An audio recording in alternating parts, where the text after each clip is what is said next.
Boa noite, seja bem-vindo a mais uma edição do programa Cruzando as Conversas aqui na RDC TV, a TV que conecta o Rio Grande. Hoje vamos falar de um tema que permeia o assunto governo Bolsonaro desde o início dessa gestão. Um assunto que para muitos é polêmico, para outros nem tanto, mas enfim, é um assunto que tem sido trazido à baila todo dia pela sua representatividade.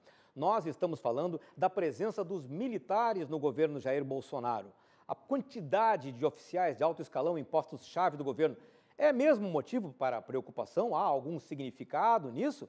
Ou é, na verdade, apenas a necessidade que o atual governo tem de compor quadros, uma vez que o partido do presidente é um partido relativamente novo, sem a tradição dos demais, ou seja, não há gente com um calibre suficiente em quantidade para poder atender às necessidades de compor os quadros de um governo federal. Nós vamos discutir, então, de fato, qual é o peso que os militares têm, a representatividade que eles têm, a contribuição que eles podem dar, qual é o papel, efetivamente, que eles têm como base de sustentação desse governo e até que ponto esse tema, que é também tão eivado de desinformação e muito preconceito, realmente pode ser deslindado para que as pessoas compreendam um pouco melhor a composição deste governo e de que maneira realmente ele se estrutura e qual é o peso dos militares na base desse governo e, por conseguinte, na aplicação dos seus planos. Agora, como tratamos de jornalismo, há uma regra básica que é o factual. Então, antes de nós entrarmos no assunto que foi chamado para o programa de hoje, nós vamos tratar, pelo menos de uma maneira de entrada, en passant, na questão da Venezuela, que hoje se impôs pelo fato de que o presidente da Assembleia Nacional se autoproclamou presidente como um protesto, né, à eleição que é cheia de controvérsias de Nicolás Maduro. Está havendo uma mobilização internacional muito grande de apoio, né, ao presidente da Assembleia Nacional, que é de oposição, e também está havendo uma grande dúvida dentro do país sobre como Maduro vai reagir e que tipo de reação pode acontecer, qual é a temperatura que a situação pode chegar e que tipo de reações isso pode gerar, inclusive do Brasil.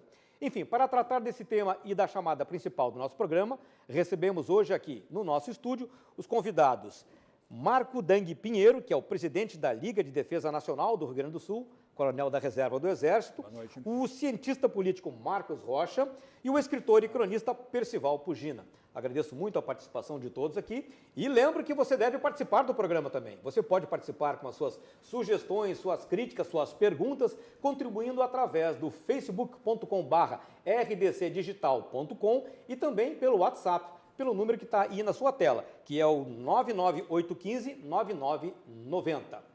Vamos lá, então. Venezuela é o tema. Coronel, eu começo com o senhor. Qual é a impressão que o senhor tem do que está acontecendo na Venezuela hoje? Qual é o desfecho que o senhor imagina que possa haver, uma vez que nenhum ditador recebe de bom grado uma situação como essa? Claro. Não, a situação da Venezuela, o que está acontecendo na Venezuela, ela reflete todo um movimento mundial, um viés mundial de orientação ideológica. Acho que hoje a gente pode se analisar a Europa, Estados Unidos e América Latina, uma ideia mais conservadora está se projetando na administração dos governos no mundo inteiro, principalmente no mundo ocidental.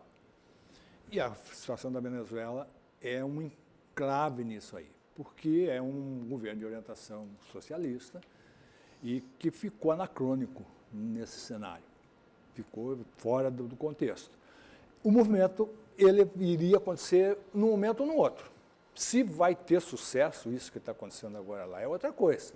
Nós não sabemos ainda qual vai ser o desfecho.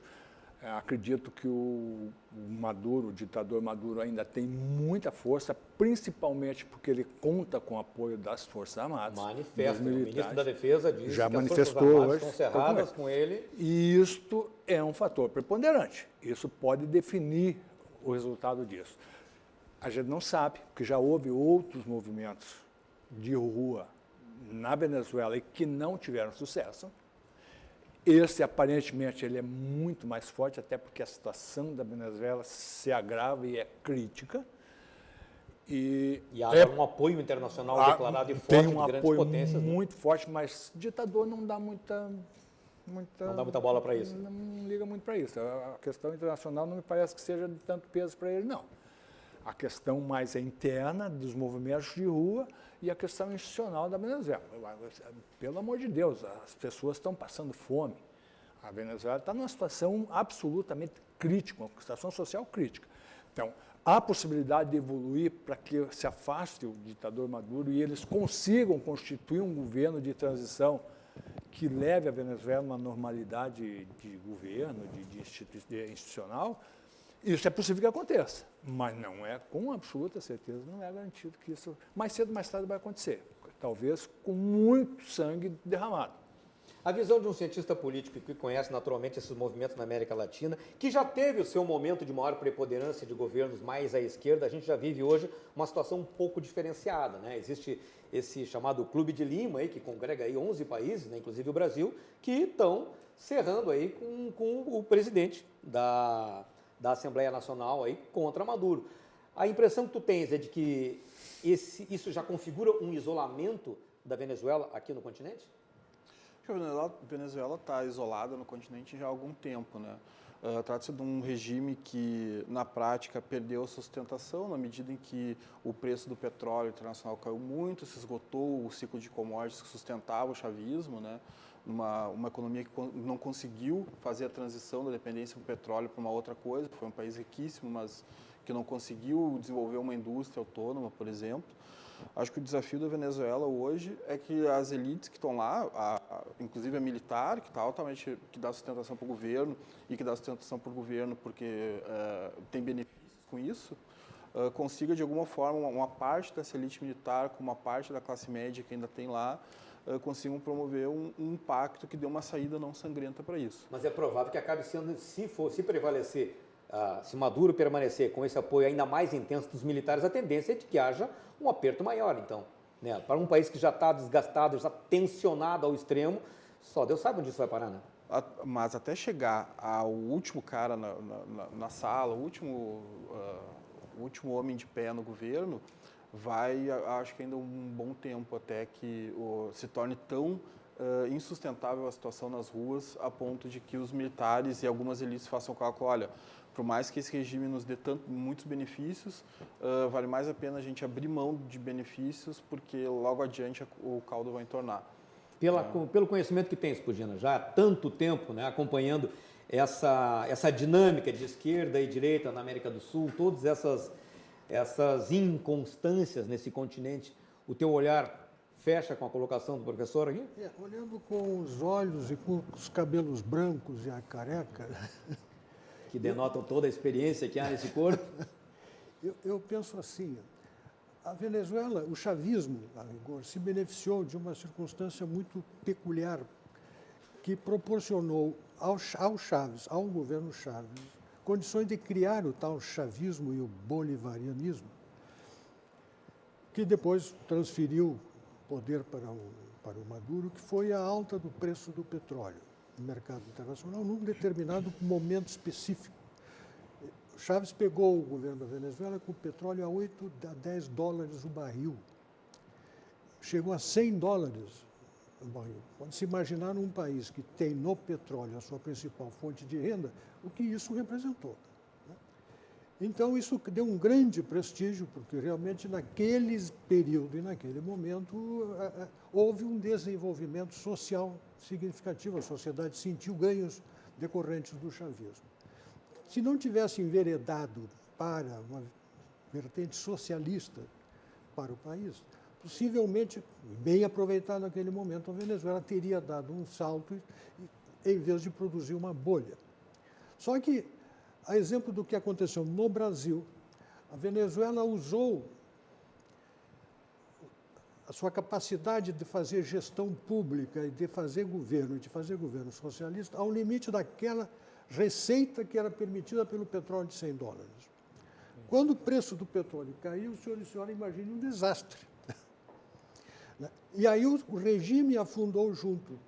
E aí já havia um apego ao poder, um projeto político que na época tinha reforço de outros países socialistas, com tendência socialista na volta, criaram uma espécie de clube de amigos e construíram a impressão de que havia uma revolução em marcha na América Latina. Bom, a revolução não aconteceu, a Venezuela ficou sozinha segurando segurando o rojão, e afundou a sua economia para a crise atual que nós estamos vendo nas fronteiras dos países vizinhos. A sustentação do governo é dada, o professor Marcos explicou bem, não? É dada primeiro por um tribunal constitucional totalmente nomeado pelo chavismo, vejam o risco destas nomeações políticas para os tribunais constitucionais. Então, são empregados do governo, agem como funcionários do governo e fazem aquilo que o chavismo quer. E as Forças Armadas cooptadas, como foi dito pelo professor, que se beneficiam de algum modo ainda que já padecendo de maus salários, porque o nível de renda do país todo despencou e com isso também o das Forças Armadas. Quando perdeu esta eleição da Assembleia Nacional, que deu origem a este presidente, que agora assume interinamente a presidência, sob o ponto de vista interno, para efeitos, penso que nesse momento, mais políticos do que qualquer outra coisa, quando foi eleito, imediatamente, por ter perdido a eleição parlamentar, o Chaves convocou uma constituinte, que tirou totalmente os poderes da Assembleia Nacional, mandou-os para a margem. O que seria chamado aqui de golpe. É golpe, claro. Claramente um golpe. Então, eles estão agora pagando, digamos assim, o preço político de todos os erros cometidos. A impressão que eu tenho não difere muito da do professor. Eu acho que até que o último homem de pé realmente caia, isto pode levar algum tempo. Não é agora. O único mecanismo que vai funcionar é o abandono das Forças Armadas na sustentação política a esse governo. Agora, por falar em Forças Armadas, então, Porque, em função externamente, não tem muito o que fazer, ninguém vai invadir fronteira. Então, Pois é, não, era exatamente isso que eu queria colocar. Na verdade, é um exercício aqui, apenas fazendo uma analogia com outros acontecimentos aqui na América Latina, que remete um pouco para isso, e eu queria colocar aqui para vocês. A Venezuela, por conta dos petrodólares, enfim, né, é um país que se armou muito, gastou muito dinheiro, realmente tem uma condição militar muito forte em termos de equipamento, mesmo que o país tenha lá suas dificuldades para manter essa estrutura, mas tem. Eu me recordo que na década de 80, quando os militares na Argentina, né, estavam já numa situação insustentável, né, de impopularidade, de uma crise econômica fortíssima, a saída que eles encontraram para galvanizar a população, para que a população voltasse a se acender em volta do governo, foi invadir as ilhas, né, que para os argentinos é Malvinas, para os ingleses, os donos das ilhas, são as Falklands. Ou seja, criaram uma guerra e conseguiram, de fato, né, fazer com que o país todo se envolvesse naquilo. Claro, acabaram perdendo, como já era previsível, que qualquer um sabia que aquela guerra não tinha futuro. Mas os militares acharam que aquilo era a grande saída. Existe hoje uma possibilidade, isso as pessoas que trabalham mais com geopolítica conhecem mais isso, mas existe a possibilidade de a Venezuela seguir por esse caminho, tentando reivindicar aquela área da Guiana, que é um território, não sei exatamente como descrever bem isso, mas existe um trecho na Guiana que faz fronteira com a Venezuela, que é alvo de uma disputa territorial e que para a Venezuela teria um interesse estratégico por ser uma via de acesso melhor, enfim. Vocês acham que poderia haver uma iniciativa como essa, partindo de um governo, né, onde um ditador que necessita de sustentação mais do que nunca, como Maduro, por mais que os militares estejam no lado dele, de acontecer uma coisa assim como os argentinos fizeram para poder juntar a população em volta de um ideal? Bom, a estratégia é conhecida, né? O que eu não vejo muita possibilidade, até porque não está na mesa, né? Esse assunto não está em discussão, seja na política regional, seja na disputa entre eixos e forças políticas do continente. Eu acho isso que a população nem entenderia direito. Eu acho que a população, na situação miserável que está, ser chamado para um esforço militar... Não vai dar mínima. Não vai dar mínima, até porque você vê o povo na rua hoje, né? Eu não acredito nessa hipótese, não sustenta essa hipótese deles iniciarem um movimento militar para galvanizar uma opinião pública internamente. Eu não acredito em nenhum momento nessa hipótese. Nas nossos estudos militares, quando a gente trabalha com poder relativo de combate, é um procedimento técnico que você faz a comparação de forças entre oponentes. O primeiro item é produto interno bruto. O produto interno bruto da Venezuela está deteriorado completamente. Eles não têm a menor condição, de iniciar... De bancar uma guerra. Iniciar uma guerra. Eu tenho a impressão que como eles compraram, tem material novo, moderno, e tem duas deficiências. A questão logística, que é onde entra o apoio, e a questão de formação de pessoal habilitado para combater. Algum tempo atrás, me andaram falando, a Venezuela vai invadir o Brasil. Eu digo, não vai, claro que não vai. Não tem a menor possibilidade. A possibilidade maior seria o Brasil anexar a Venezuela. Uma ilação geopolítica. Mas a Venezuela invadiu o Brasil e não duraria em combate 24 horas conosco. Por mais que a nossa Força Aérea, que vai ser preponderante naquela região ali, ou a nossa Marinha, por mais que as duas sejam deficientes, porque como é selva amazônica e região muito sem condição de apoio logístico, as tropas de terra teriam alguma dificuldade para progredir. Demoraria um pouco para estabelecer linhas de apoio logístico, etc. Até chegar, se confrontarem. Então, no início de uma operação dessa, fazendo uma ilação absolutamente maluca, seria um confronto entre forças aéreas e confronto entre marinhas. E o Brasil não estaria bem, nós não precisamos estar equipados, a gente tem que estar com quadros, com oficiais e sargentos, tropas profissionais, que tenham condições de absorver um número maior de brasileiros para montar um exército maior e que, com o tempo, a gente pode equipar perfeitamente. Então, poderia demorar algum tempo, mas não teria a menor possibilidade de haver... E o Brasil, se a Venezuela intervir naquele território de Esquibo ali, que é a região, eu tenho a impressão que o Brasil acaba tendo que deslocar a tropa para aquela região. Agora, mas eles não vão fazer isso. Em termos de impactos mais práticos da crise venezuelana nos interesses brasileiros, hoje a gente é um país fronteiriço nosso, né? A gente tem hoje quase uma invasão de venezuelanos em busca de uma vida melhor do lado de cá, né? Que está causando até muitos transtornos lá no norte do país e tal, né? O governo Bolsonaro, desde antes da eleição, já tinha uma posição muito forte em relação à Venezuela. Outros países da América do Sul também, como a gente mencionou o tal do Clube de Lima, que são 11 países importantes do continente, olha, não apoiam o Maduro. O Maduro permanecendo no poder, mantendo a sua autoridade, a Venezuela continuando sendo como é, seja lá com que pernas possa se sustentar. Como é que fica o equilíbrio de forças na América do Sul? Como é que fica a questão, o protagonismo do Brasil, por exemplo, tendo o próprio presidente Bolsonaro colocado diretamente, que não apoia esse governo, que é favorável a esse que se autoproclamou presidente, enfim, assim como os Estados Unidos e outros países e tal.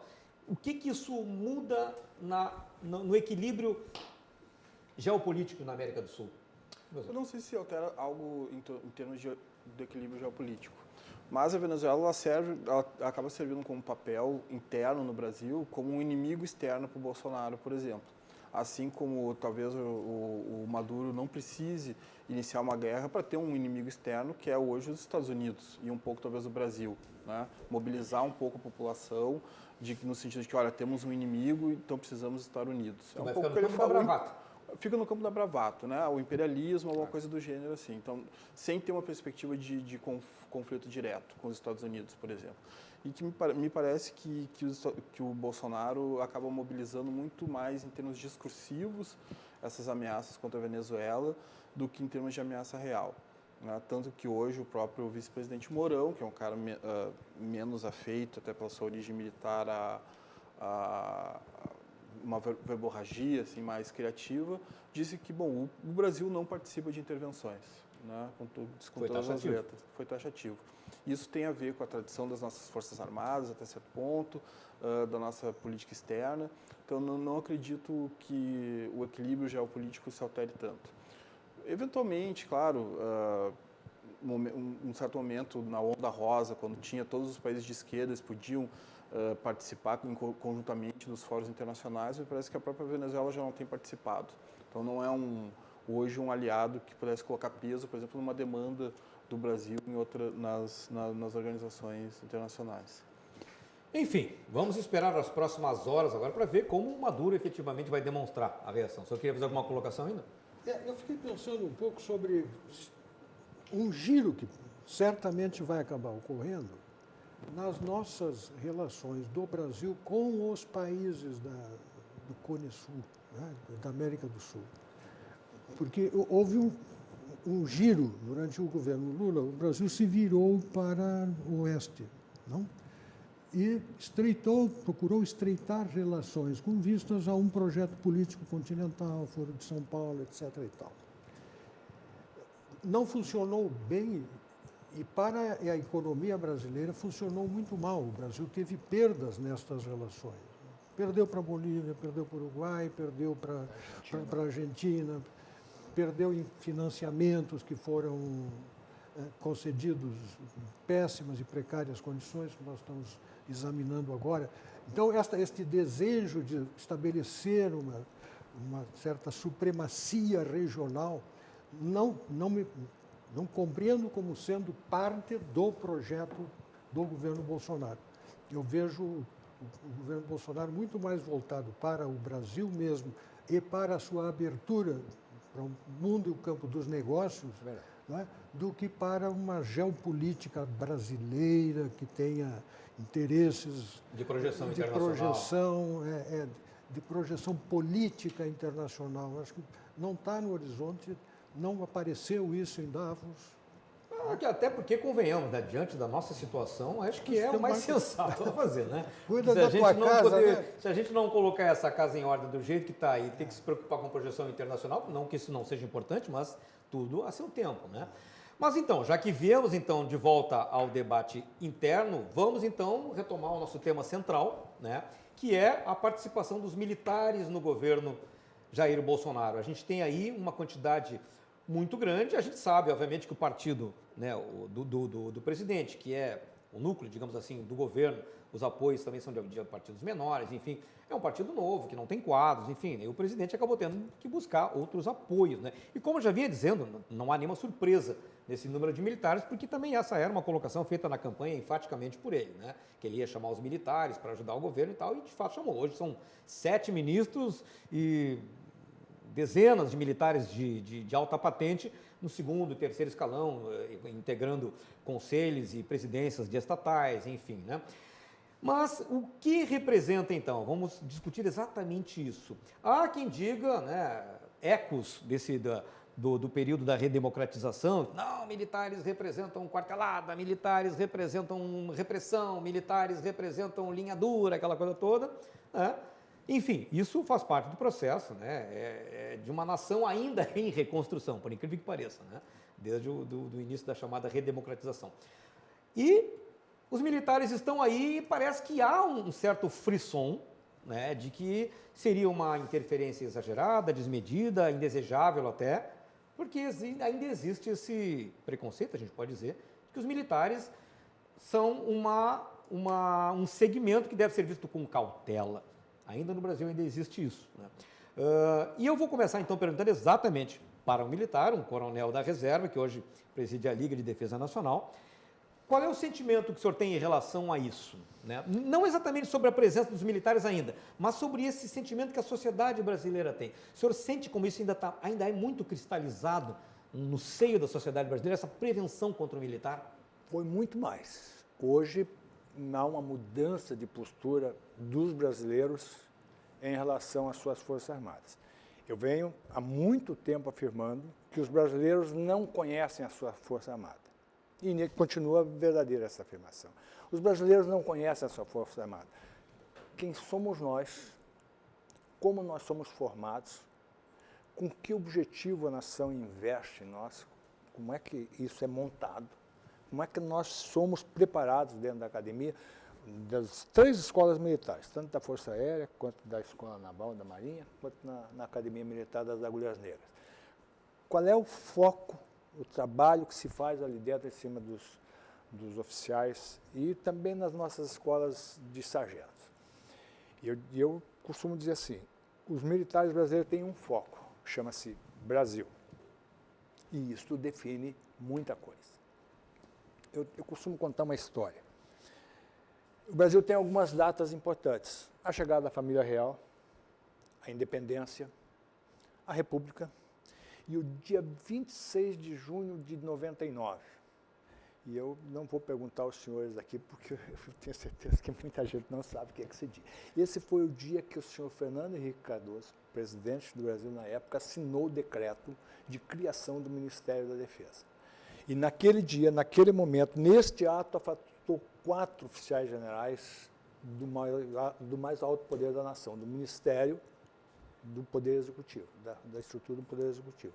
Criou o Ministério da Defesa e os 4 generais que eram integrantes do Ministério, o ministro do Exército, o ministro da Marinha, o ministro da Força Aérea, o chefe de Estado das Forças Armadas, foram afastados, passaram para um segundo escalão.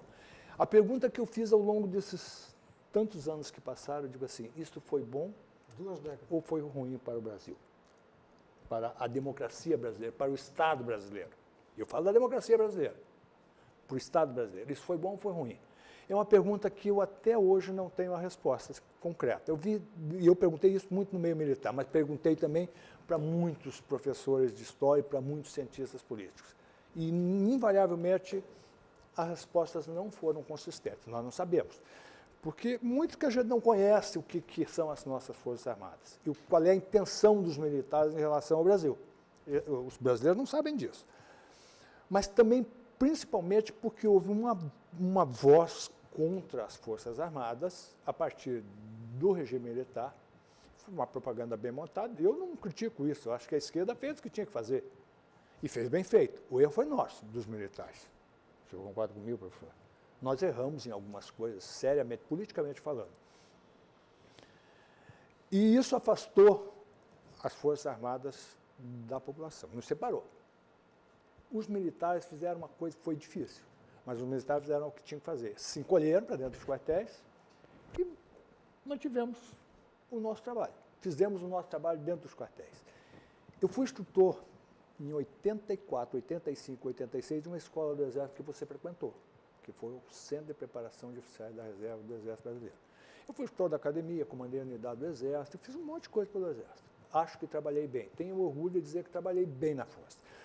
Mas reputo que a função mais importante que eu exerci para a Força foi ser instrutor do Centro de Preparação de Oficiais da Reserva. A gente pega uma garotada, jovens, 18 anos, 19 anos, puxa para dentro dos quartéis, trabalha com eles numa preparação muito superficial da questão militar, mas muito forte na questão institucional do país, a gente trabalha bem isso, e devolve eles para a sociedade. Hoje, se chegar a dizer, não, os militares são autoritários, são antidemocráticos, você vai contestar, porque você conhece o que é a força, você esteve lá dentro. E nós devolvemos esses jovens para a sociedade, e eles realmente fazem esse trabalho. Mas é um trabalho pequeno. Este processo eleitoral que aconteceu agora, por obra dos deuses, dos astros, não sei de quem, mas acho que eles são todos brasileiros.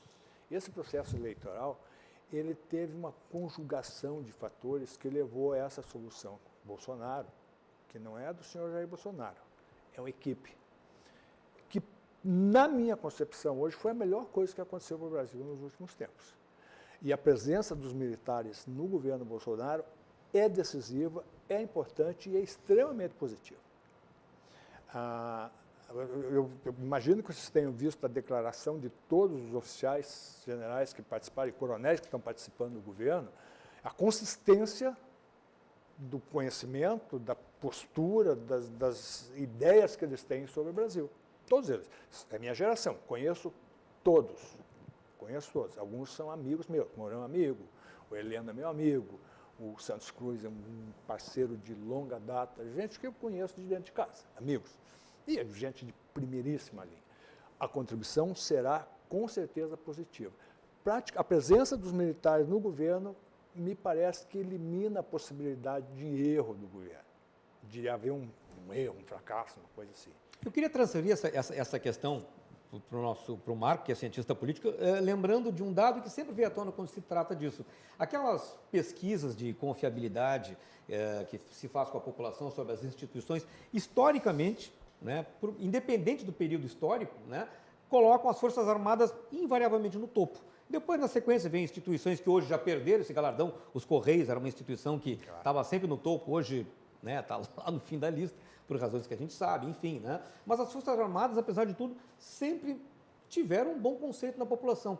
A gente vai agora para o intervalo em seguidinha, mas só para a gente encaminhar a conversa, eu queria que o Marco colocasse. Tu sente que hoje a população ela é resistente a essa ideia, como teria sido em outros tempos, ou hoje já vivemos um novo Brasil, assim como o coronel colocou, em termos de percepção da presença militar, principalmente no governo? Eu não sei se deve, de fato, a um novo Brasil, né? Mas eu acho que aí, para ligar com uma coisa que ele falou, as Forças Armadas são desconhecidas da população. E isso pode se traduzir tanto em preconceito e em resistência, quanto o fato de que, quando tu avalia, tu não conhece.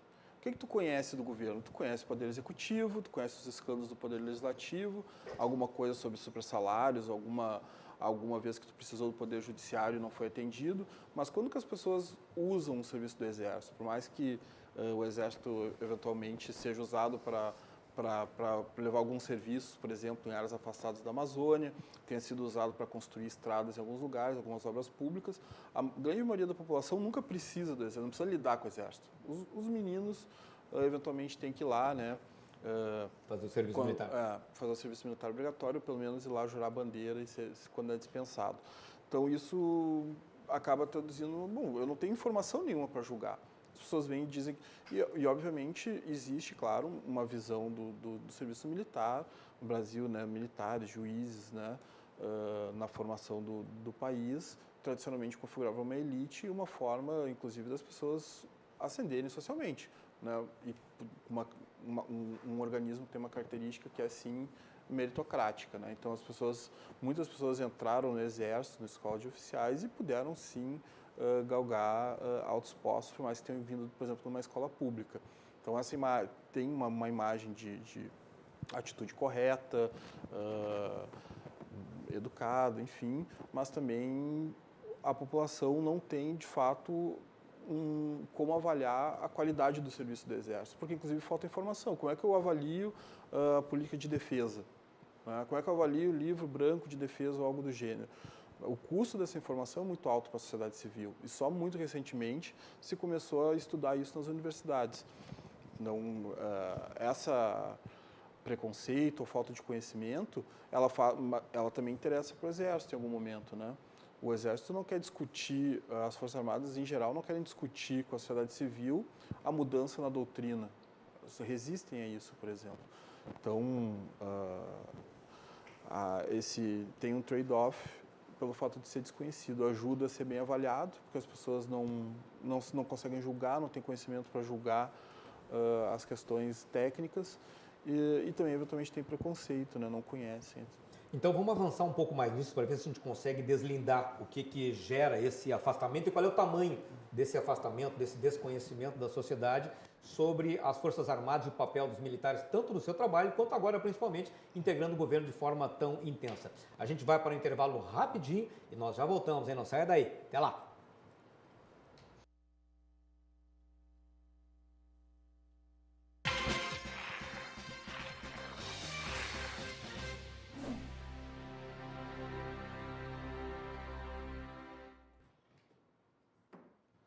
O programa Cruzando as Conversas está de volta. Essa noite estamos discutindo a presença dos militares no governo Jair Bolsonaro.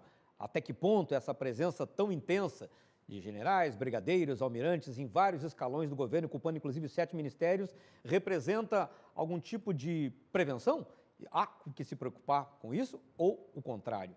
Para levar adiante essa conversa, temos aqui no estúdio o presidente da Liga de Defesa Nacional do Rio Grande do Sul, coronel Marco Dang Pinheiro, o cientista político Marcos Rocha e o escritor e cronista Percival Pugina.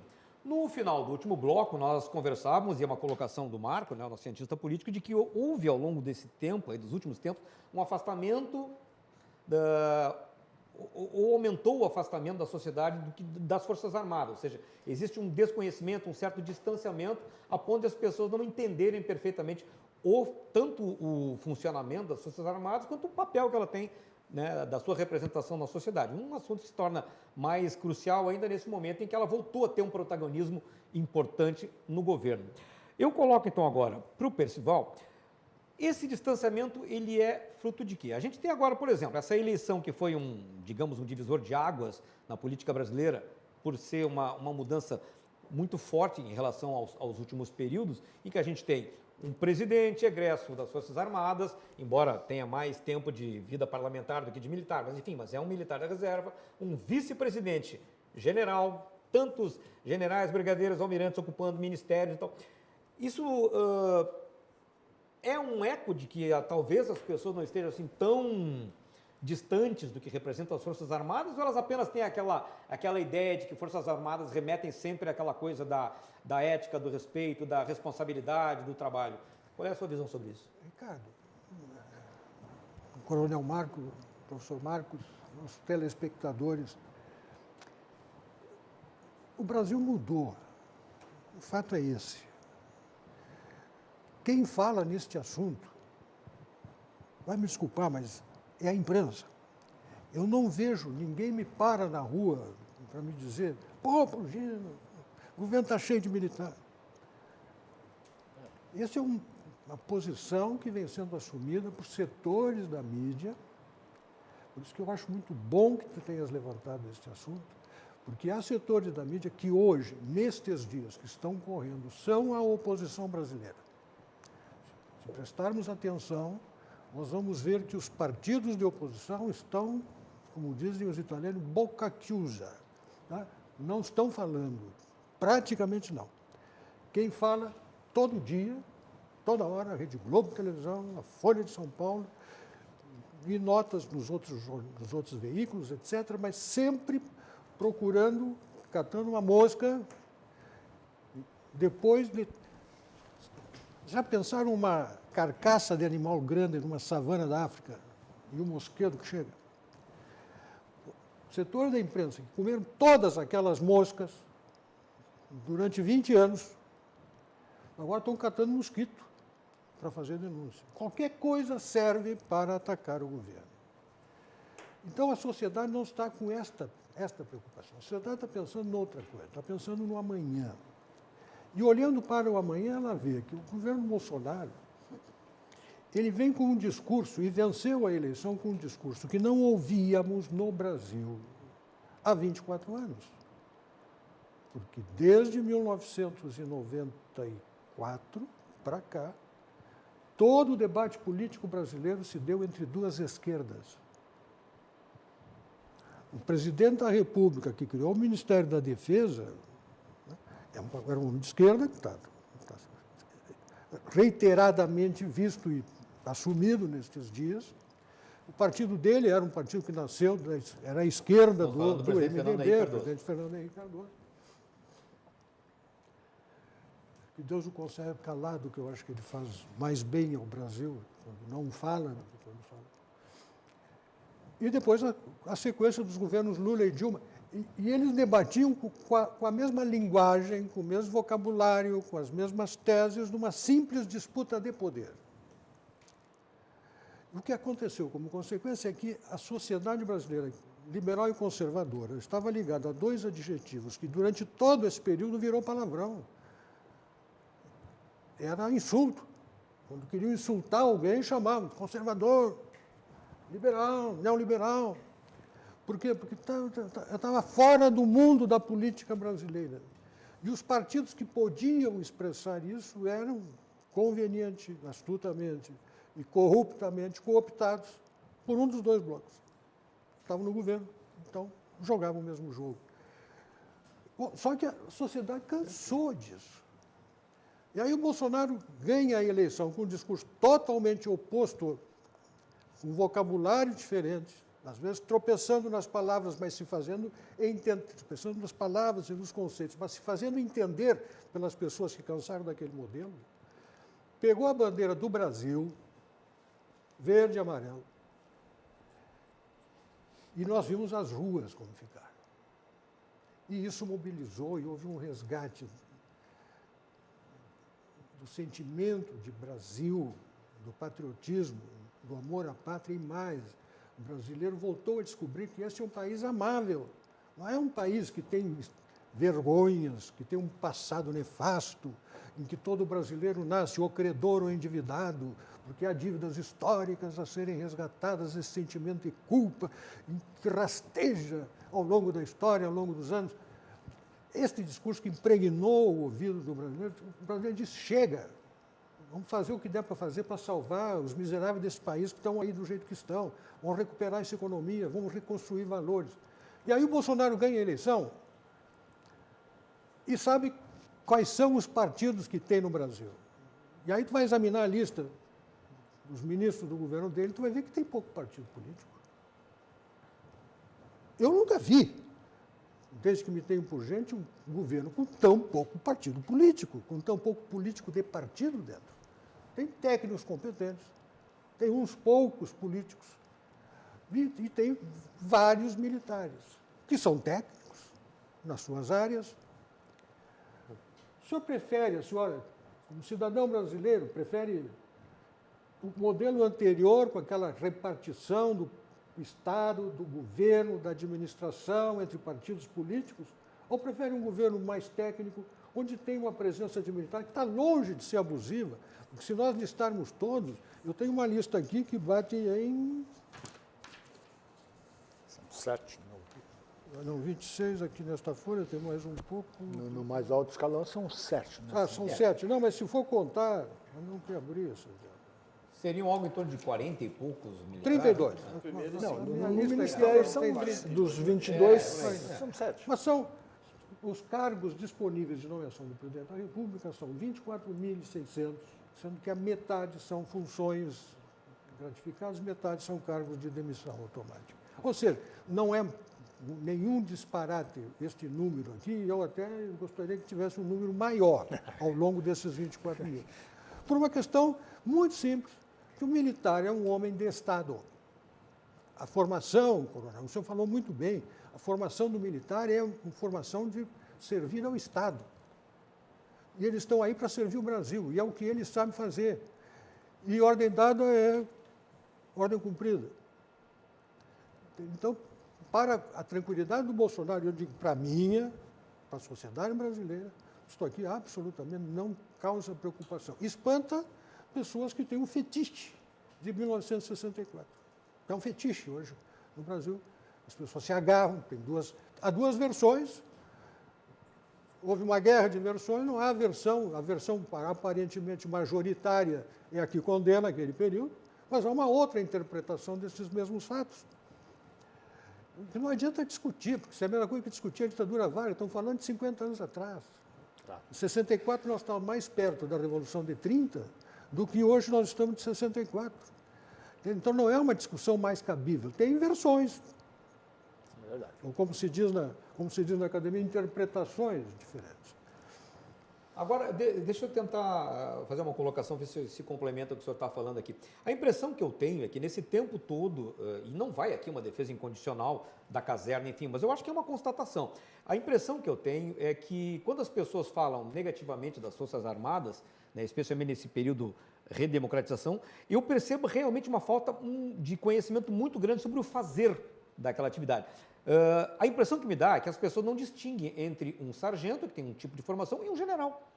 Que, se pegar o general, ou então o equivalente na Força Aérea, o brigadeiro, ou o almirante, é como se fossem empresários de alto padrão, porque para chegar a esse nível de formação na escala militar, não é simplesmente uma promoção automática, ele vai acrescendo, né, conhecimentos, formações específicas e obrigatórias em outros campos além da área militar, né, me corrija o senhor se eu estiver errado, em que remetem à gestão, que remetem à administração e uma série de outros conhecimentos que, por exemplo, dirigir uma região militar como a nossa aqui, que são quase 60 mil homens, é uma empresa e tanto. Claro, você tem absoluta razão disso. Então, eu acho que existe muito essa coisa das pessoas terem, não, tanto um general e uma graduação bem mais baixa, seria a mesma coisa, só servem para mandar, para impor como as coisas têm que ser. Então, isso é uma coisa que realmente contribui para que haja a eventual má vontade de algum segmento da sociedade, não é isso? Exatamente, você tem absoluta razão. Talvez você não conheça detalhadamente como é esse processo, mas o processo é esse. Por exemplo, vamos analisar a carreira do oficial de carreira, do oficial formado pela Academia Militar das Águias Negras.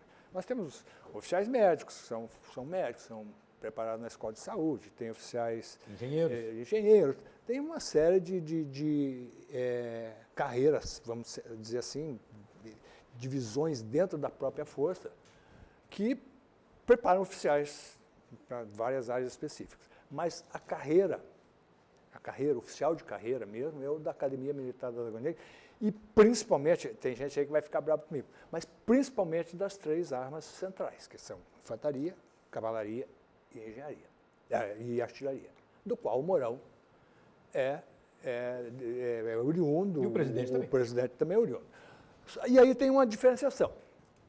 Todo oficial general, pega o currículo do Mourão para dar uma olhada no tamanho do currículo desse homem.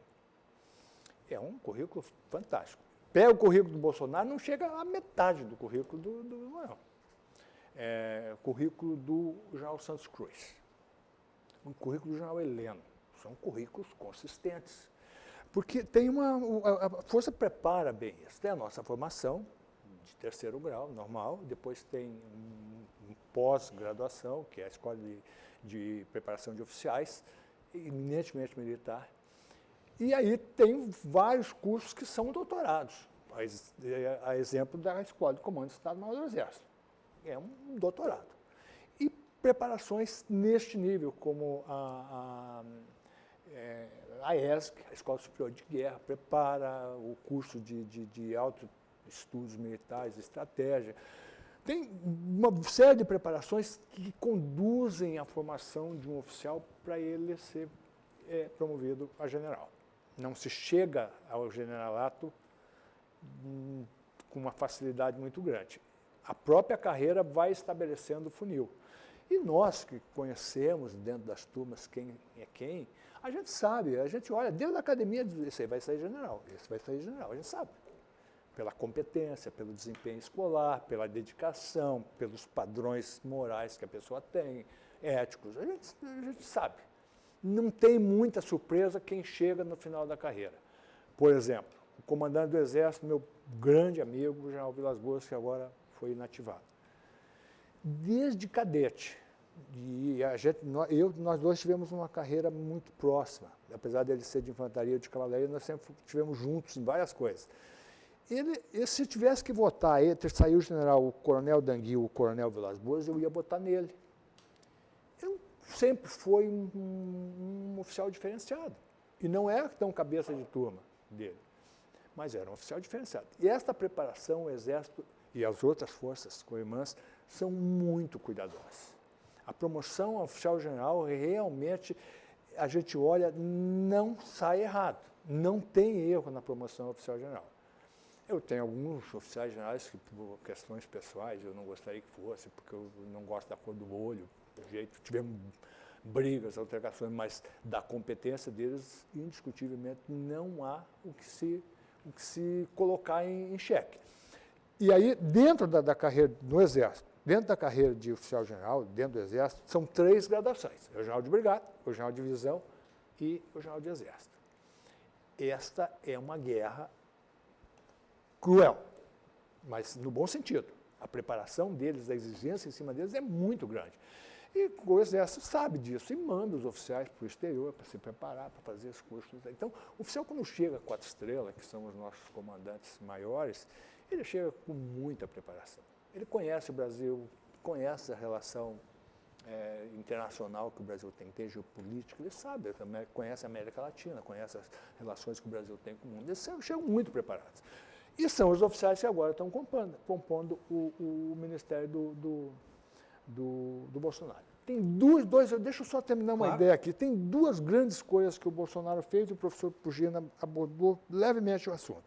A questão que ele montou o ministério, ele não, em nenhum momento, ele privilegiou a classe política. Só olhar. Isto é um fator de êxito dele. Ele não loteou o governo. Ele, quando chegou para assumir, ele estava com o governo completamente composto e independendo do Congresso Nacional. O que vai acontecer para frente, a gente não sabe. O professor que trabalha com isso, cientista político, um jornalista, a gente percebe que não vai ser uma guerra muito simples. E desse pântano que virou a política brasileira, ninguém sai nem com as mãos limpas. Não sai com os pés limpos, não sai com as mãos limpas. Não adianta a gente querer não ser realista. A gente vai ter que, em algum momento, conviver com coisas que aconteceram a partir do mensalão. O mensalão, para mim, foi a pior coisa que o governo Lula fez para o Brasil. Prostituiu a política. Isso foi uma providência inteligente do governo Bolsonaro. A outra coisa foi exatamente a composição do ministério. Eu digo assim, dos oficiais que estão ali, talvez, com absoluta certeza, sem faltar o respeito com o meu presidente, o menos capacitado tecnicamente é o Bolsonaro. Os outros... uma questão pelo posto que tem, pela etapa da vida em que deixou a Força Armada. Não galgou os postos a carreira mais adiante, porque teve uma outra opção. E ele teve a nobreza, a grandeza de escolher os melhores oficiais que ele sabia que eram muito mais capacitados que ele para compor o governo dele. Inclusive, não só militares.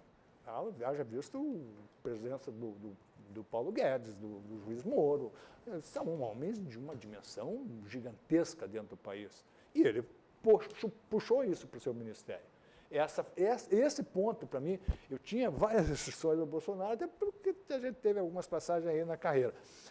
E ele acabou me convencendo que ele estava fazendo a coisa certa a partir desses dois movimentos que ele fez e que foram, para mim, cruciais na montagem do governo dele, deram a credencial para ele conduzir para o resto do período de governo dele essas duas ações. Vamos tentar projetar o possível adiante no campo político, por exemplo. Marco, como cientista político, né? A gente pode interpretar esse apoio dos militares ao governo como se fosse um partido informal. Na verdade, não deixa de ser. Né? E que é também uma grande novidade no nosso sistema político. Né?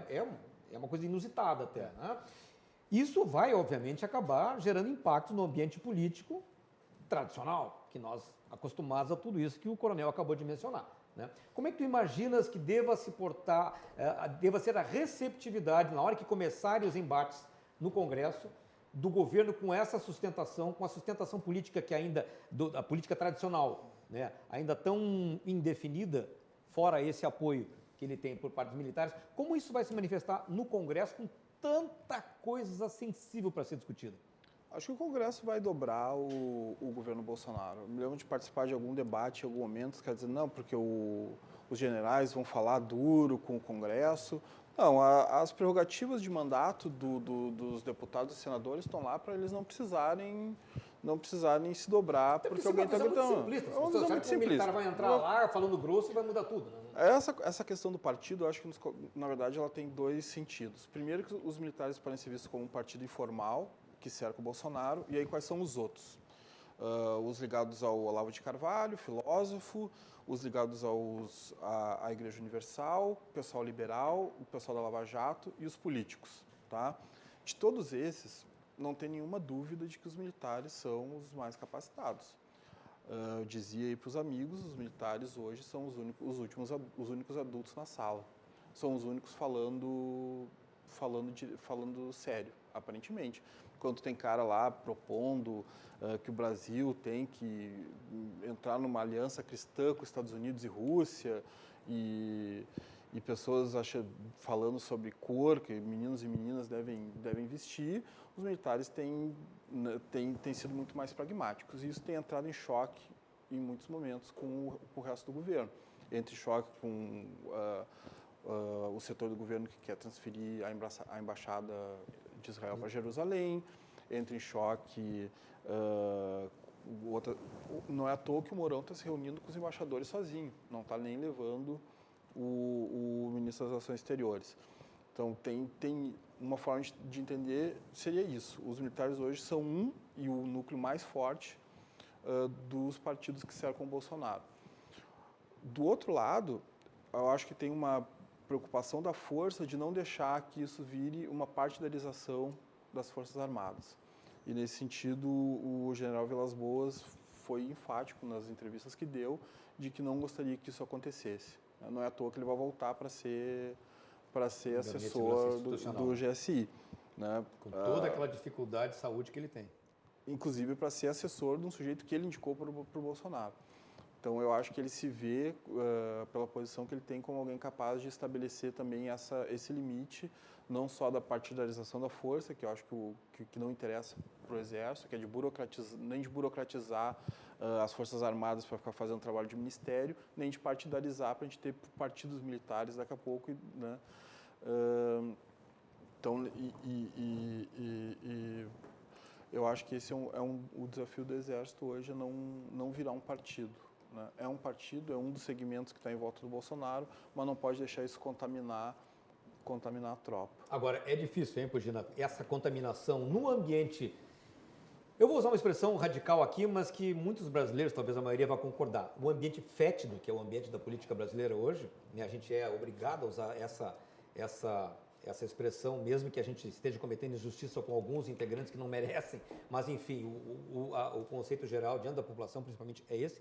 Mas na hora em que realmente tiver que enfrentar esse ambiente contaminado, essa base de sustentação do governo, a base apoiada dos militares, que tem uma outra matriz de pensamento, de comportamento nesse tipo de ambiente, como é que isso vai se manifestar na prática, na hora de discutir temas tão sensíveis como, por exemplo, a reforma da Previdência? Sabe que eu não sei se movido por otimismo, por esperança, o que seja, Ricardo, eu ouço essa tua pergunta assim, ó. O que vai mudar? Em que a presença dos militares vai alterar a relação do governo com o Congresso? Não tem voto, não tem, as armas estão nos quartéis e de lá não sairão. Tem um compromisso com a constitucionalidade e tem também um compromisso com o governo. Mas se chegar um general, no plenário do Senado, no plenário da Câmara dos Deputados, para negociar uma emenda, não é o papel dele, não é o lugar dele estar. Ele está lá no seu gabinete cumprindo a sua missão. Então, eu não vejo que isto possa alterar, seja positivamente, seja negativamente. Eu vejo a coisa por um outro lado. Mas isto não é uma impotência perante as decisões do Congresso, e aqui eu vou divergir do Marcos, porque é um fator novo. E aí esse aparelhinho que eu tenho na mão.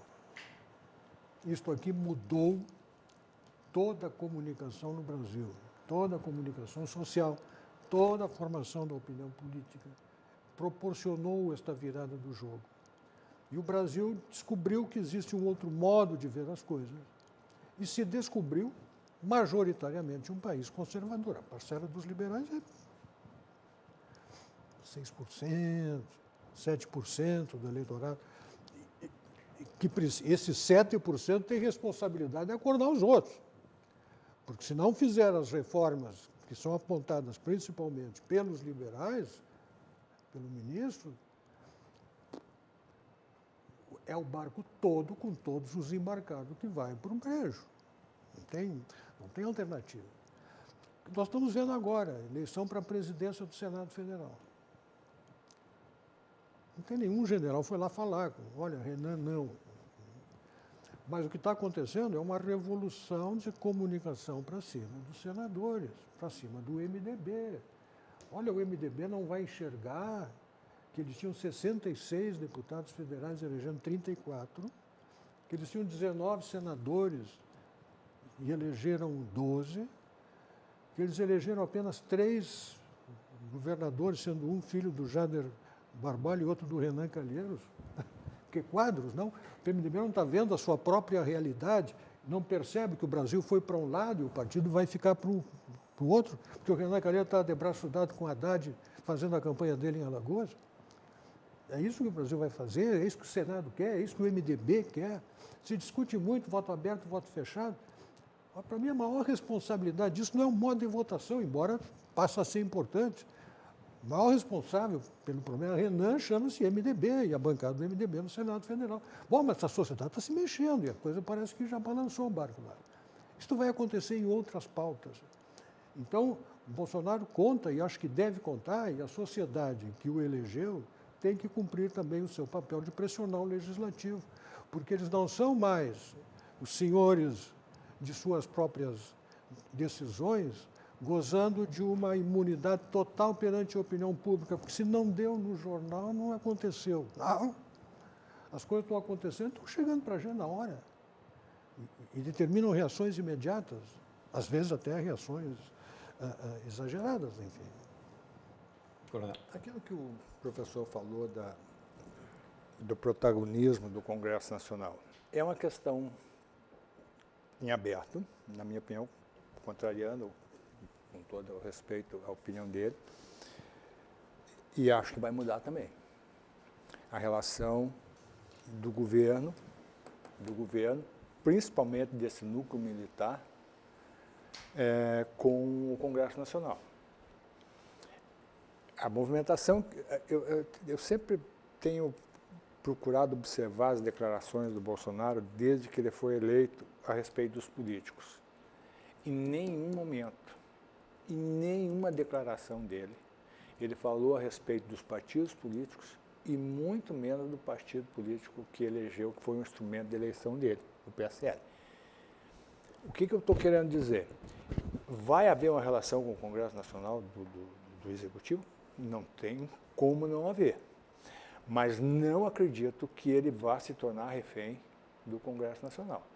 Que o grande problema que nós tivemos nos governos, desde o Fernando Henrique para cá, o Mensalão, para mim, foi o grande culpado dessa história. Foi essa simbiose entre o Executivo e o Legislativo, e o Executivo bancando financeiramente, comprou o Legislativo. O Bolsonaro não vai fazer isso. E não vai fazer. Então, nós vamos ter uma outra relação. Concorda, professor? Nós vamos ter uma outra relação. Se o Congresso Nacional, se os bandidos dessa política nojenta que você falou aí, essa política férgida que você falou, preponderar nessa relação, o Brasil vai ser o mesmo que nós tivemos antes do Bolsonaro. Me permita lhe interromper, então, porque isso vai merecer uma abordagem mais aprofundada, então, para a gente não ter que lhe cortar na hora em que o argumento estiver mais consistente, a gente vai agora, então, para um rápido intervalo e na volta a gente retoma, então, para saber como vai ser mesmo a realidade no Congresso a partir dos próximos passos a serem dados pelo governo Bolsonaro, com o apoio dos militares e da sustentação política que ele conseguir construir. Nós já voltamos, 2 minutinhos rapidinhos. Até já.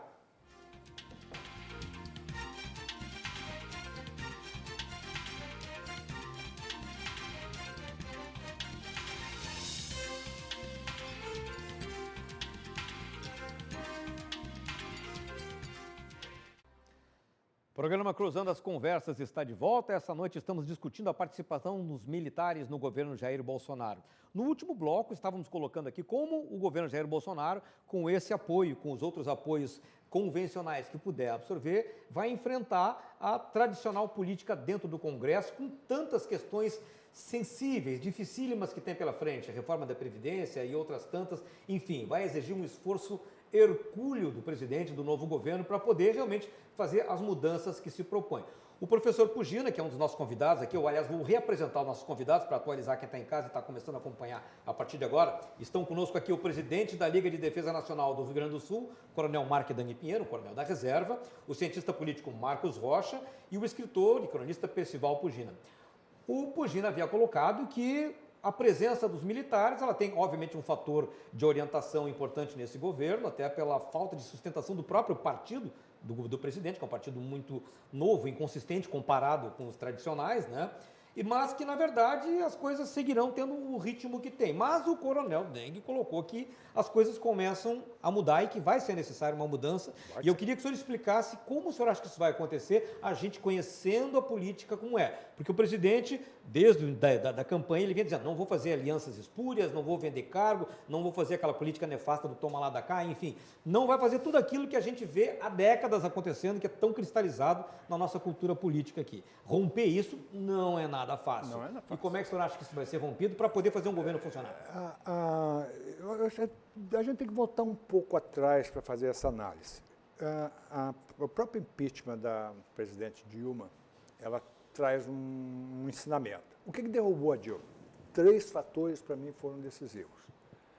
A Operação Lava Jato, os movimentos de rua e aquele brinquedinho ali que o professor Pugina levantou. As redes sociais. As redes sociais ultrapassaram a narrativa da mídia e permitiram que as pessoas se comunicassem. E eu participei desses movimentos. A gente conseguia mobilizar todo mundo da noite para o dia.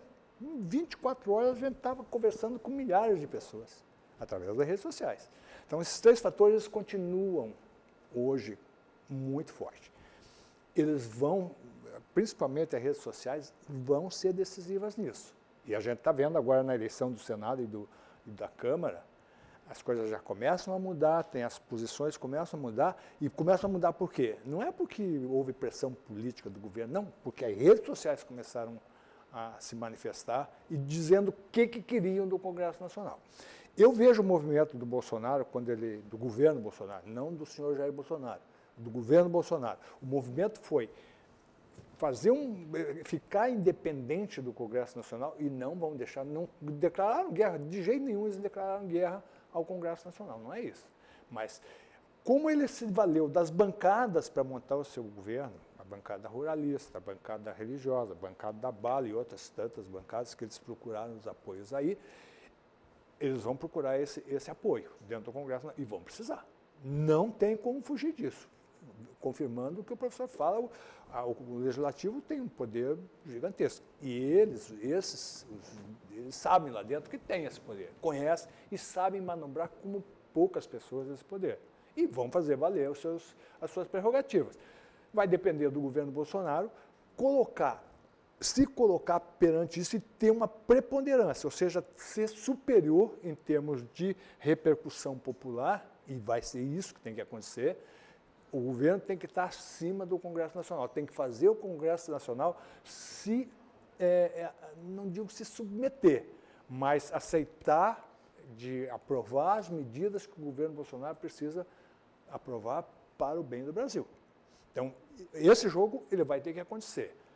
Eu garanto, não tenho a certeza e acho que é muito difícil a gente saber exatamente qual vai ser o resultado desse jogo. A gente só vai saber depois da aprovação dessas medidas tão importantes que nós temos. É uma reforma da Previdência, que é fundamental que ocorra, mas não é a principal.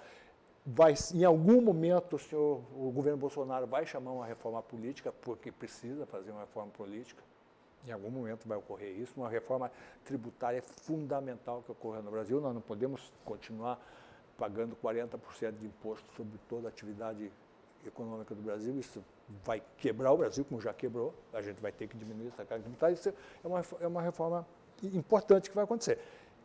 Essa negociação, tomara, a gente espera que seja republicana. E nós dependemos que a opinião pública se manifeste. Nós precisamos que essa classe média brasileira conservadora que elegeu o governo Bolsonaro, eu não estou falando do Jair Bolsonaro, estou falando do governo Bolsonaro, que ela se manifeste e ela faça valer a sua posição, os seus valores, os seus interesses, o seu conservadorismo. Aquilo que o professor falou, que nós conservadores, e eu sou um conservador, mas conservador com uma conceituação de conservador, nós fomos há muito tempo calados. A gente teve que ficar quieto, a gente era chamado de reacionário, de terrorista, de não sei o quê, tudo que era coisa pejorativa. E hoje a gente está recuperando esse conceito de uma forma positiva, e é o que tem que acontecer. A sociedade brasileira, o brasileiro é conservador. A classe média brasileira é conservadora e ela é que tem que impor essa vontade. E teria sido um pecado dos governos anteriores não ter realmente percebido isso, ou então ter negligenciado essa constatação de que realmente essa é a matriz do pensamento, do sentimento brasileiro, de ser mais aferrado a essas tradições, a esses conceitos que foram resgatados pelo governo Itaí? Ricardo, deixa eu concluir uma ideia sobre isso que você falou. Fica à vontade. Há um vídeo que corre nas redes sociais, e eu vi essa declaração ao vivo da cientista política Marilena Chaui, com a presença do então presidente Lula, dizendo assim: eu odeio a classe média. Essa declaração é uma declaração complicada. Ela tem uns 10 anos atrás que aconteceu isso. Mas repercutiu muito. Repercutiu muito até hoje, mas é uma verdade. Houve um achaque à classe média brasileira. E ela deu o troco com essa eleição do Bolsonaro, com 8 segundos de tempo de televisão. Como cientista político, Marco, tu acredita que isso que o coronel está colocando, que o poder das redes sociais, da vontade popular manifestada através desses meios tecnológicos que agora fazem a voz corrente ser instantânea, ela é capaz de realmente dobrar aquela tradição nefasta que a gente tem dentro do Congresso brasileiro? Em certa medida, sim, né? Porque hoje, por exemplo, se tu tem uma estrutura de propagação de notícias que não passa pelo jornalismo tradicional, que foi o que o Bolsonaro montou para a campanha, tu consegue impulsionar as notícias que te interessam. Só que essa notícia, através de grupos ou coisa do gênero, essa notícia ela não vai estar filtrada e a gente começa a chegar nas mentiras, nas fake news, o que seja, tá? Por outro lado, não é todo tipo de notícia que se propaga com tanta facilidade assim via redes sociais. O grande sucesso da propagação de informação por aí é, sobretudo, relacionado a pautas morais, né? Então, eu acho que se tu tentar disseminar alguma ideia que tenha a ver com alguma questão moral, como aborto, ou N outras aí, ou a ver com a pauta da bancada evangélica, por exemplo. Questões de gênero, é provável que tenha sucesso. Agora, será que tu consegue mobilizar as pessoas em torno da reforma da Previdência para que a população, seja justo ou não, perca um benefício? Não estou entrando aqui na discussão se é preciso ou não fazer uma reforma da Previdência. Será que a gente consegue mobilizar? O próprio general do Exército disse, vocês não se mobilizariam contra perder um direito, falando sobre a possibilidade de ter uma reforma da Previdência dos militares. E assim, outras coisas mais burocráticas, digamos assim. Eu acho que não teria tanto poder de mobilizar as pessoas em torno disso. Eu acho que... eu só queria complementar uma coisa que eu acho interessante. Eu acho que o Exército tem consciência de que isso está nas declarações do Vilas Boas, que a população buscou no Exército, no momento de falta de confiança na política profissional e tradicional, um eixo, né, um porto seguro. E que se o governo Bolsonaro der errado, não vai ser o PSL que vai ser responsabilizado, vão ser os militares. Porque quando o governo Dilma eventualmente começou a fazer água e dar fim aos governos do PT, foi o PT que foi responsabilizado por isso, né? Eu acho que hoje essa identificação do governo Bolsonaro com os militares vai repercutir na avaliação que a população faz dos militares. Eu acho que por isso tem uma certa... eles fazem questão de estar no governo e estar, inclusive, contrabalançando algumas atitudes do próprio Bolsonaro. Então, acho que isso faz com que tenha uma dinâmica interessante dentro do governo, né? Quase como os militares servindo como um check aos eventuais abusos do poder presidencial. Como isso vai acontecer na hora vai funcionar na hora que tiver que negociar com o Congresso? Não sei, eu apostaria que eles fossem talvez menos extremos na negociação com o Congresso do que o próprio Bolsonaro.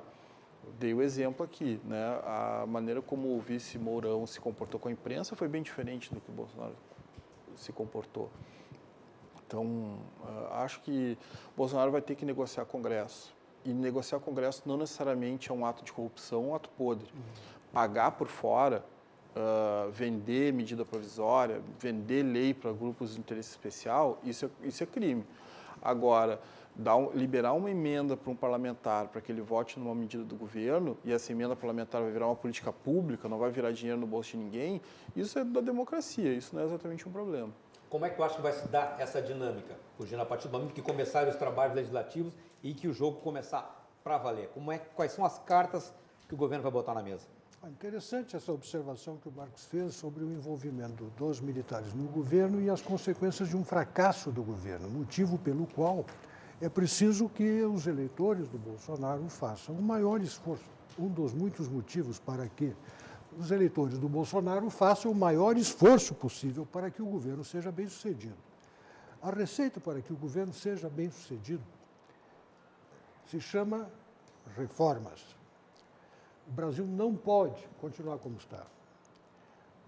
Isso fica claro a cada exame, está na mesa de cada economista do país, está na mesa de cada investidor, está na mesa de cada empreendedor, de gente que nós precisamos que vejam o Brasil com os bons olhos para que nós possamos investir em infraestrutura, que confiem no Brasil como sendo um país sério, que paga suas contas, que cumpre seus deveres e que tem chances de entrar num ritmo de crescimento razoável. Porque o nosso país vem crescendo abaixo da média mundial há muito tempo. Nós estamos empobrecendo pela falta das reformas que precisam existir. Roubou-se muito no Brasil. É possível que esta torneira tenha sido fechada ou esteja vazando muito menos do que já vazou, mas isto não resolve. Se fechou, fechou, e não resolveu. Ou seja, o Brasil, com más medidas, se roubou mais da sociedade brasileira, com medidas erradas, se roubou mais da sociedade, se tomou mais da sociedade brasileira que toda a roubalheira feita. A burrice causa mais dano ao país do que o roubo. A burrice no poder é um horror. E nós tivemos dose cavalar de burrice no poder, que nos afundou a economia. Pior que é verdade. Então, dito isso, vamos olhar para dentro do Congresso. Eu hoje, casualmente, li uma declaração do líder da bancada do PSD, não me lembro agora o nome dele, em que ele dizia que há um consenso dentro do Congresso, inclusive dos partidos de oposição, de que é preciso implantar a reforma, especialmente a da Previdência. Aí ele continuou. Em vez de parar por aí, não. Aí ele estava indo tão bem, né, que aí ele me decepcionou. Aí ele diz, mas aí o governo, o que o governo faz? Não tem um cargo, não tem nada. Entende? Como falavas muito bem, quer dizer, qual é a moeda que o governo... Puta, pelo amor de Deus, tudo bem, mas não há moeda para dar. Entende? São muito limitados esses meios de compra. E nós temos que olhar isso com maus olhos, não com bons olhos. Porque isso está denunciando para nós um modelo político vergonhoso. Esta política nojenta que te referias, Ricardo, ela é fruto de um modelo político que é ficha suja. Esse modelo, em operação, ele vai sujando o caminho pelo qual passa. Há uns tempos atrás, os partidos se coligavam, venciam uma eleição presidencial e governavam. E eram aqueles partidos que faziam governo, 2, 3 partidos governavam. Governavam, depois ganhava oposição, aqueles partidos governavam, o outro virava oposição, e assim foi. Bom, só que depois aumentou o número de partidos, começou a faltar cargo, começaram a criar cargo. Ministério estatal, criando cargo. Quando acabou, não tinha mais cargo para dar, criaram as ONGs e jogaram dinheiro para dentro das ONGs. E ali se empregavam os companheiros dentro das organizações, centenas, milhares de organizações não governamentais. E quando acabou o dinheiro das ONGs, aí o deputado lá, não, tudo bem, meu partido está na base, mas o presidente não me faz um carinho. Mas manda um ursinho de pelúcia para ser desgraçado, não entende? Mas o que é isso? O cara ele faz questão de receber um carinho do presidente para votar. É isso que a sociedade tem que ver, acompanhar e denunciar. Passou a época de não sei em quem votei, não me lembro em quem votei para deputado. Não, tem que lembrar, tem que ter o nomezinho dele lá com o telefone e encher o saco do cara. Nós precisamos fazer uma reforma, principalmente, para separar Estado, governo e administração. Esta nossa geleia real que nós fizemos, que confunde tudo isso, corrompe a política, dificulta a governabilidade. E aí alguns partidos se apresentam como os partidos da governabilidade. Mas é um mercado persa, não? Não vale tudo. Verdade. Então, essa reforma que o coronel muito oportunamente mencionou, e tem que ser mencionada sempre, parece que a gente fala, entra por aqui e sai ali. Entra por aqui. Eu falo nisso há 40 anos. Entra por aqui e sai ali. Entra por aqui e sai ali. Não, as pessoas não prestam atenção. A regra do jogo político determina quem joga, não é só como se joga, determina quem joga. Esta nossa regra jogam esses atores. Esse é o universo que nós temos. Mas parece que é um universo com animadores sinais, pelo menos, de transformação. A gente sabe que isso é uma coisa que não se muda numa única geração, infelizmente, né? Eu vou ser um pouco pretensioso e talvez peque contra a humildade aqui. A presença maciça de militares, mas não só de militares, tem mais gente muito consistente no governo ali. Mas a presença de militares justamente poderá ser, se bem trabalhado, se bem empregado, poderá ser um antídoto a esta prática nefasta da toma lá da cá dos políticos do Congresso Nacional. Por quê? Apareceu aqui, nós falamos, você mesmo falou, perguntou ao professor sobre a a repercussão, a representatividade, o conceito que os militares gozam perante a sociedade brasileira. São sempre os primeiros colocados. Essa presença de militares, de alguma forma, traz essa imagem e vai jogar essa imagem contra o Congresso Nacional. Vai contrapor, não digo contra, mas vai contrapor.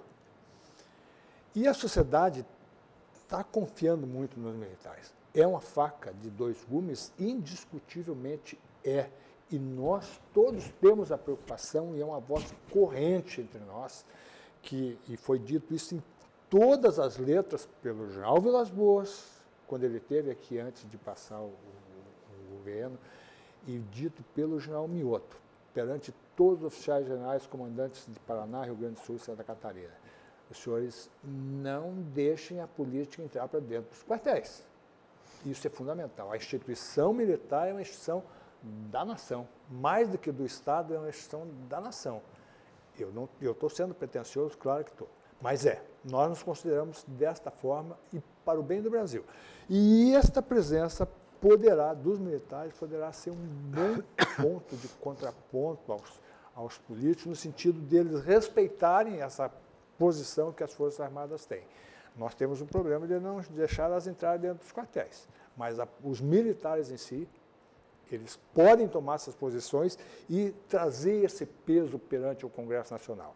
É uma questão delicada, ela tem que ser conduzida por gente muito preparada, muito inteligente, que tem a visão clara de como os processos, como a coisa política se projeta dentro da nação, dentro do Estado brasileiro. E não tenha dúvida que vai ser um jogo complicado, mas nós estamos, eu vejo isso na declaração dos oficiais generais que estão nos comandos, a preocupação deles de não deixar, apesar de vários militares, de gente muito respeitada, liderança, vários militares estarem no meio político, mas não deixar a política entrar dentro dos quartéis. Isso é uma questão fundamental, básica para a instituição militar.